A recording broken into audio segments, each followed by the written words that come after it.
Hey, and welcome back. Guess what? The long-awaited workplace report was released for 2024, and I'm here to give you my inside scoop on it. Now, all these numbers reflect the sentiments of 2023. However, I believe that we aren't too far off from this now. I'm going to break this report down into a couple of episodes to focus and hone in on a couple of key areas of interest for leaders. This is Tim Staten with Tim Stating the Obvious. What is this podcast about? It's simple. You are entitled to great leadership everywhere you go, whether it's to church, whether it's to work, whether it's at your house, you are entitled to great leadership. And so in this podcast, we take leadership principles and theories and turn them into everyday, relatable, and usable advice. And a quick disclaimer, this show, process, or service by trademark manufacturer, otherwise does not necessarily constitute an implied endorsement of anyone that I employed by or favors them in representation. The views are expressed here in my show are my own expressed and do not necessarily state or reflect those of any employer. Well-being is an important topic of discussion. The Gallup report found 41% of employees report experiencing a lot of stress. This is only exacerbated by the fact that many people feel lonely. 46% of the people state that they always or sometimes feel lonely. This number is increasing among people under the age of 35. Now get this. This one kind of blew my mind a little bit. Fully remote employees report significantly higher levels of loneliness. They're 25% more lonely if they're fully remote than those who work fully on-site, which is about 16%. And, I think it's interesting because people are fighting to keep teleworking, and yet they report that they are lonelier than ever. So we have a workforce who is not linking the fact that they're fully remote and isolated in their homes because they're asking to do that, but yet they feel lonelier than ever.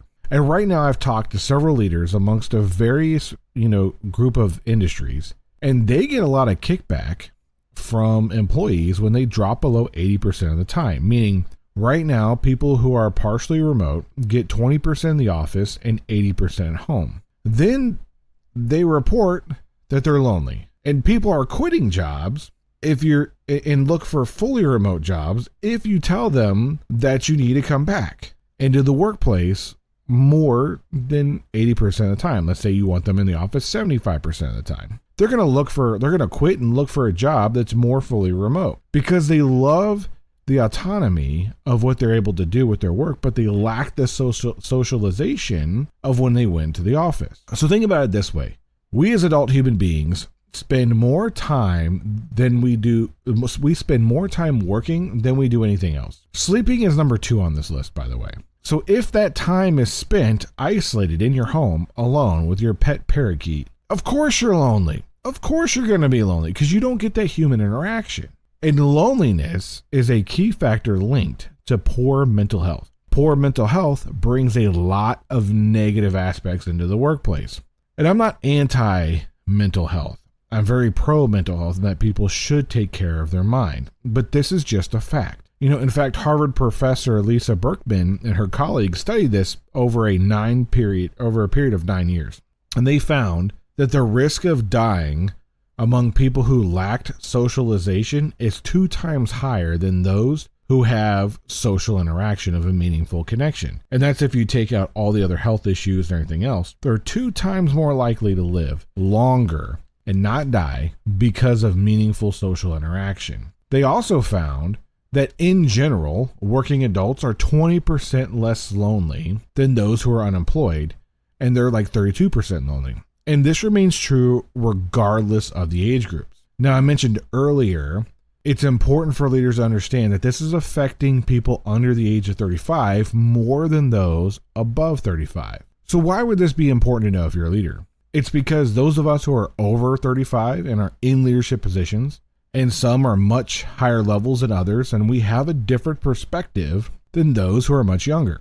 The difference in perspective can cause a larger influence gap if we leave this perspective unacknowledged. We don't have to agree with the perspective, but we need to acknowledge this perspective. We need to understand that people under the age of 35 typically feel more lonely than those over the age of 35. Another aspect I found interesting is those who were exclusively remote and exclusively on-site were equally lonely. Those that were in hybrid positions were less lonely. And I honestly chalk this up to those that, who are in hybrid positions. When they go in the office, they kind of seek people out and talk to them, be like, hey, what'd you do yesterday, or what'd you do last week, or what did you do? They try to catch up, and they socialize more, and they actually seek people out when they actually go into the office. Versus, those who are just completely remote, they don't get that option. And those who are there full time probably get left out because they're on a different part of the team, or they're just there to keep the lights on, and they often get overlooked. But what's the so what behind this?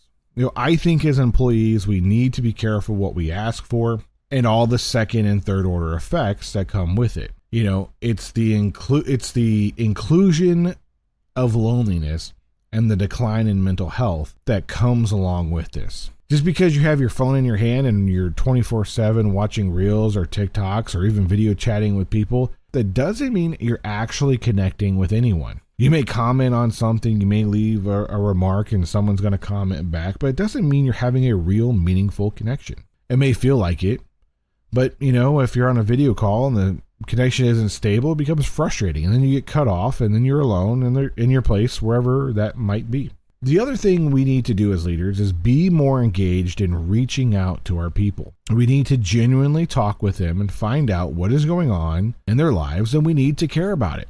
We actually need to get back to talking to people.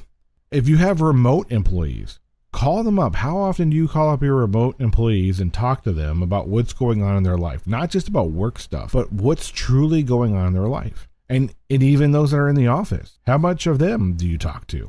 For managers, I hate to say this, but if you're remote and your people are in the office and you're really not there, there is a huge social divide and a growing gap in trust because you're physically not there. It's just one of those things. You can be engaged, you can be there, but if you are remote and your people are in the office and you're not there with them, suffering the same things that they're suffering, going along with the same things that they're going along with, there's something wrong with that. And because you're not sharing the same things that they're going through. So you're going to have a hard time connecting with people. It's about connecting with people and caring about them and talking to them where they're at. Not where you're at, but where they're at. Something else I think is a lost art of humanity is being happy for others and celebrating when things are going well for them. For example, if someone gets promoted at work, be happy for them instead of being jealous that you didn't get it. If someone had a baby, be happy for them. Reach out to them. Say congratulations. If someone got an award at work or they got publicly recognized for something good and you were a part of the team, but you just didn't get that moment to get recognized by them,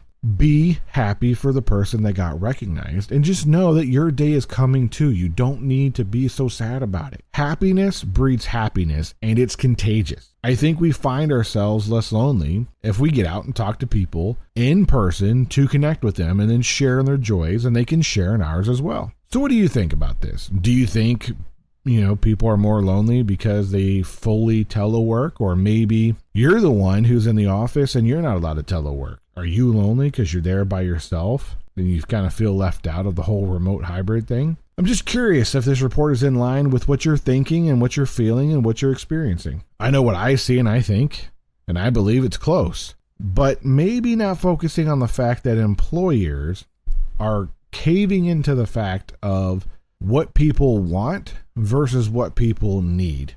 And those are two very different things. People may want something, but what they need is something drastically different. And we need to stop feeding into the wants, and we need to address the needs. Because once we address the needs, then we can further get to the wants. But that's just my 2 cents. In our next episode, we're going to be talking about employee engagement in the workforce. Have we gotten better, or are we the same as we were last year? And I'm keeping this episode quick and to the point because I want you to really think about the key aspects of this. And that is loneliness linked to mental health and all of the negative aspects that come with it. I know people want to telework. I know people want to be in the office, and we need some type of social interaction.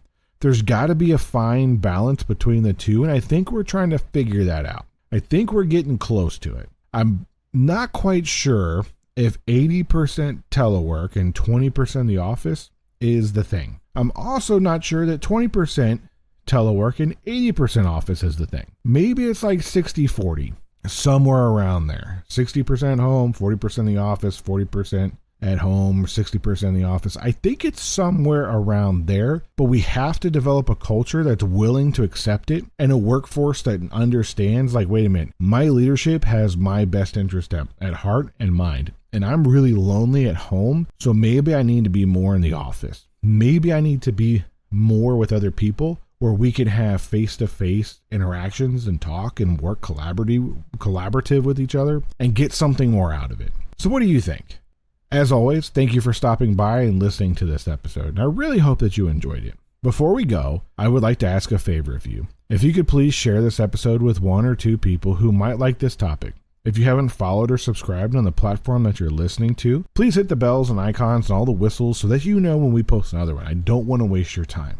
If you got some value out of this episode, please leave a comment or a review so we can help spread the show with other people who might be interested in the topic but just haven't found our show yet. Again, thanks for stopping by. I'm Tim Staten, stating the obvious.